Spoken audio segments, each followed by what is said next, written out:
नमस्कार बच्चों, मैं केजी अग्रवाल हिंदी विषय अध्यापक आज आप सभी बच्चों को कक्षा 9th के पत्र लेखन से संबंधित जो प्रकरण है उसकी जानकारी इस वीडियो के माध्यम से देने जा रहा हूं।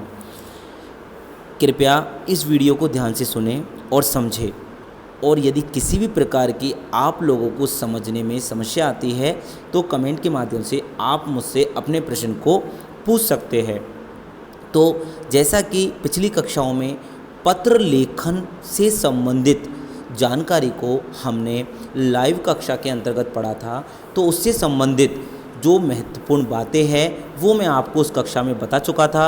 आज मैं उससे संबंधित महत्वपूर्ण बातें और उससे संबंधित एक दो उदाहरणों को इस वीडियो के अंदर शामिल कर रहा हूं। कृपया आप इन सभी बातों को ध्यान से सुनें और इन सभी बातों को सुन करके समझ करके अपनी कॉपी में नोट अवश्य करें।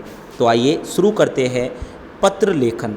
पत्र लेखन देखिए, आपको जैसा कि पता है कि शुरू में लिखा हुआ है, पत्र लेखन एक महत्वपूर्ण कला है। आज के अति व्यस्त युग में इसका महत्व और भी अधिक बढ़ गया है। आज मानव के सरोकार बहुत अधिक बढ़ गए हैं। उसे प्रतिदिन कितने व्यक्तियों से संबंधित कार्यालयों से संपर्क साधना पड़ता है। हर स्थान पर वह व्यक्तिगत रूप से उपस्थिति नहीं हो सकता। अब आपको पता है कि हर आदमी पर्सनली किस किस से मिलेगा, तो उसे पत्र का सहारा लेना पड़ता है। अतः छात्र के लिए पत्र का सहारा लेना पड़ता है। तो छात्र के लिए पत्र का सहारा क्यों लेना पड़ता है, आप लोगों को ये बातें मैंने उपयुक्त बातों से क्लियर कर दी है कि हम हर बात को व्यक्तिगत रूप से कहने में सक्षम नहीं हैं, इसलिए हम लोगों को इस पत्र का सहारा लेना पड़ता है। ये बातें बेसिक है, इनको केवल जानकारी के लिए आप लोग याद रखेंगे। पत्र के प्रकार की बात करें तो पत्र के प्रकार से संबंधित बातें भी मैंने आपको उस वीडियो के अंदर बता दी थी कि पत्र दो प्रकार के होते हैं मेरे बच्चों, एक औपचारिक होता है, एक अनौपचारिक होता है। औपचारिक पत्र, इसे आपको पता है कार्यालय पत्र भी कहते हैं। मैंने बताया आपको कि हम फॉर्मल लेटर को कार्यालय पत्र भी कह सकते हैं, अर्थात ऑफिशियली लेटर भी कह सकते हैं। ये पत्र हम किसी अधिकारी विजेता को लिखते हैं। अधिकारी विजेता से आपको तात्पर्य लेना है कि जहाँ पर हमें अपने किसी कार्य को पूरा कराना हो, हमारी किसी समस्या का समाधान करवाना हो, तो हम लोग सरकारी कार्यालयों का उपयोग करते हैं और उस समय हम उनसे पत्र व्यवहार करते हैं। तो पत्र व्यवहार का वह रूप जिसमें हम हमारी आवश्यकताओं, हमारे किसी समस्या को, हमारी किसी पीड़ा को किसी भी पत्र के माध्यम से जब किसी सरकारी कार्यालयों में लिख करके भेजते हैं तो वह औपचारिक पत्र की श्रेणी में आ जाते हैं। अनौपचारिक पत्रों को हम व्यक्तिगत पत्र भी कह सकते हैं। इन्हें हम रिश्तेदारों या किसी परिचित व्यक्तियों को लिखते हैं। अब देखिए, जैसे कि मैंने आपको ये सारी बातें उस दिन बहुत डीपली आपको समझाई थी, हर एक टॉपिक के मुख्य बिंदु भी समझाए थे। तो अब हम उससे आगे लाइव क्लास में आपको पता है, जिन्होंने लाइव क्लास नहीं ली है उन बच्चों को ये वीडियो बिल्कुल भी समझ में नहीं आएगी। क्यों? क्योंकि उन बच्चों को लाइव क्लास में मैंने कुछ बिंदु लिखाए थे, पॉइंट लिखाए थे, उनके माध्यम से उनको समझाया था कि कहाँ पर कौन सा बिंदु किस तरीके से आएगा। उन बच्चों ने पूरी तन्मयता से उन बातों को सुना, समझा और मुझे उत्तर भी बहुत अच्छे तरीके से दिए थे, जिनमें मैं कई बच्चों से तो अब बहुत ज़्यादा अपेक्षा करने लगा हूँ अच्छे परिणाम की। तो इसी तरीके से आज हम इसके पॉइंटों के साथ ही इसके उदाहरणों को पढ़ने जा रहे हैं मेरे बच्चों। देखिए, आप चेन्नई के रामचंद्र है। तो देखो, मैंने आपको बताया था कि जो प्रेषक का पता होता है उसमें हमें अपने बारे में लिखना होता है। तो हमको पत्र के प्रश्न में सबसे पहले ये देखना होता है कि हमें अपने बारे में क्या क्या बताया गया है। तो सबसे पहले हम नोट करेंगे कि हम चेन्नई के हैं और हमारा नाम क्या है, रामचंद्र है। आपका अनुक्रमांक 837 है। आपका अनुक्रमांक आप लोगों को जब प्रश्न में आएगा तो ही इसके बारे में सोचना है, अन्यथा इसको सोचने की आवश्यकता नहीं है। कक्षा 10वीं बी में है। गत वर्ष आपका मासिक शुल्क कम था। पिछले साल जब आपने पढ़ाई की थी तो आपका जो मंथली फीस था वो कम था।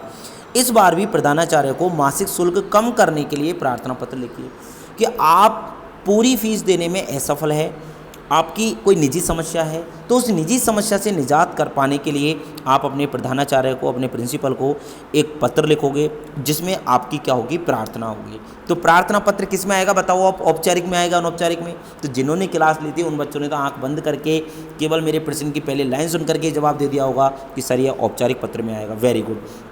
तो देखो मेरे बच्चों, इस पत्र की एक अलग कहानी है। क्या कहानी है अलग, ध्यान से सुनना। इसमें भेजने वाले के पते को हम लोग ऊपर लिख भी सकते हैं और नहीं भी लिख सकते हैं। तो यहाँ पर जो आपके सामने एग्जाम्पल मैंने रखा है, इसमें भेजने वाले का पता नहीं है, इसमें प्राप्त करने वाले के पते को दिया गया है। भेजने वाले के पते को अनिवार्य रूप से हमें अनौपचारिक पत्रों में लिखना है, जबकि औपचारिक पत्रों में अगर भेजने वाले का पता आप ऊपर लिखते हो तो ठीक, नहीं लिखते हो तो कोई दिक्कत नहीं है, लेकिन प्राप्त करने वाले का पता हमें जरूर लिखना होता है। तो सबसे पहले आप लोग औपचारिक पत्रों में आज एक नया नियम बना लो अपने माइंड में। क्या नियम बनाना है कि सर हम जब भी औपचारिक पत्र लिखेंगे तो सबसे पहले हम प्राप्त करने वाले के पते को रेस्पेक्ट के साथ लिखेंगे। तो क्या लिखा आपने, सेवा में प्रधानाचार्य केंद्रीय विद्यालय आवड़ी चेन्नई। चेन्नई में पत्र लिख रहे हो तो चेन्नई जगह तो आनी चाहिए ना। अब आवड़ी उसने अपनी तरफ से लिखा है, आप चाहो तो आवड़ी लिखो, आप चाहो तो राबड़ी लिखो, कुछ भी लिखो, कोई दिक्कत नहीं है। बाकी केंद्रीय विद्यालय की जगह भी आप नाम चेंज कर सकते हो, लेकिन सेवा में प्रधानाचार्य लिखना अनिवार्य है, क्योंकि प्रधानाचार्य को हम पत्र लिख रहे हैं तो ये लिखना अनिवार्य है। सेवा में एक रेस्पेक्टफुल शब्द होता है औपचारिक पत्रों के अंदर, इसका हम प्रयोग कर सकते हैं और करते रहेंगे, अच्छा शब्द है।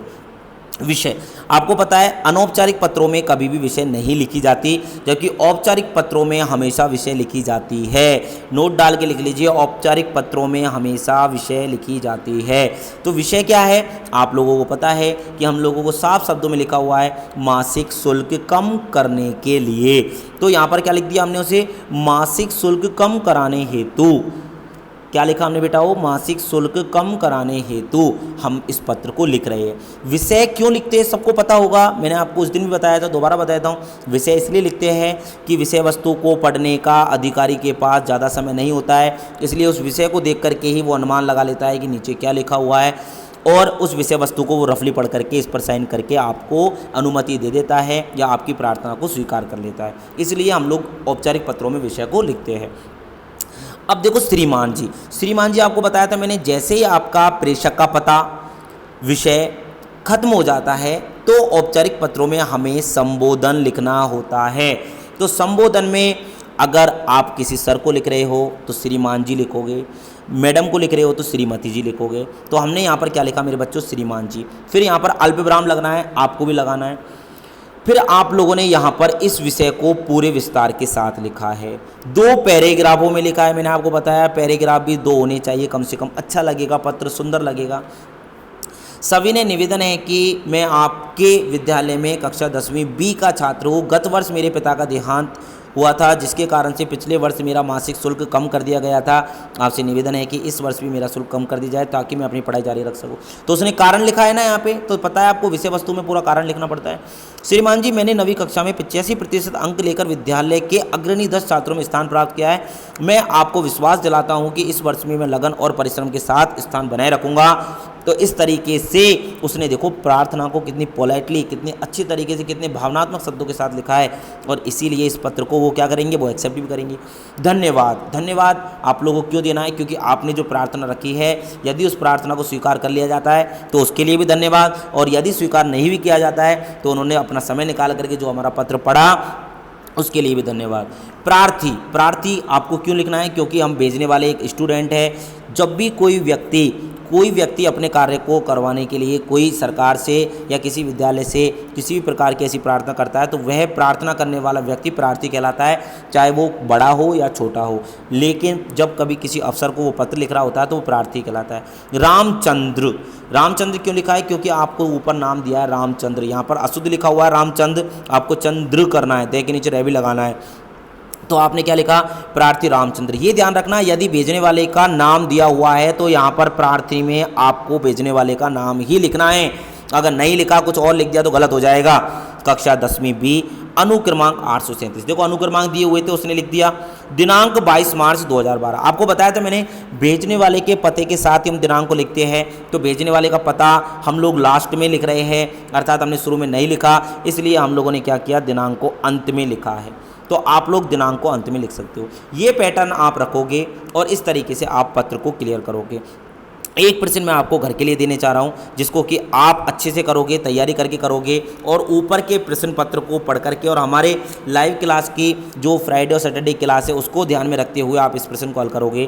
प्रश्न लिख लीजिए, आपके नगर के विद्युत अधिकारी को बिजली की कटौती के कारण पढ़ाई में आने वाली कठिनाई की चर्चा करते हुए इसमें सुधार के लिए एक पत्र लिखिए कि हमारी पढ़ाई में कठिनाई आ रही है, इसलिए बिजली की जो कटौती है इसका समय थोड़ा बदलिए जिससे कि हम हमारी पढ़ाई को कर सकें। तो आपको यहाँ पर भी एक औपचारिक पत्र लिखना है। किसको लिखना है, कैसे लिखना है, दिनांक कहाँ लिखनी है, प्रार्थी कहाँ लिखना है, रामचंद्र जिस तरीके से ऊपर लिखा था ऐसे आपको पत्र लिखना है। 2 पार्टों में आपको अपनी विषय वस्तु को लिखना है। बहुत ही रेस्पेक्टफुल तरीके से आपको ये पत्र कंप्लीट करना है।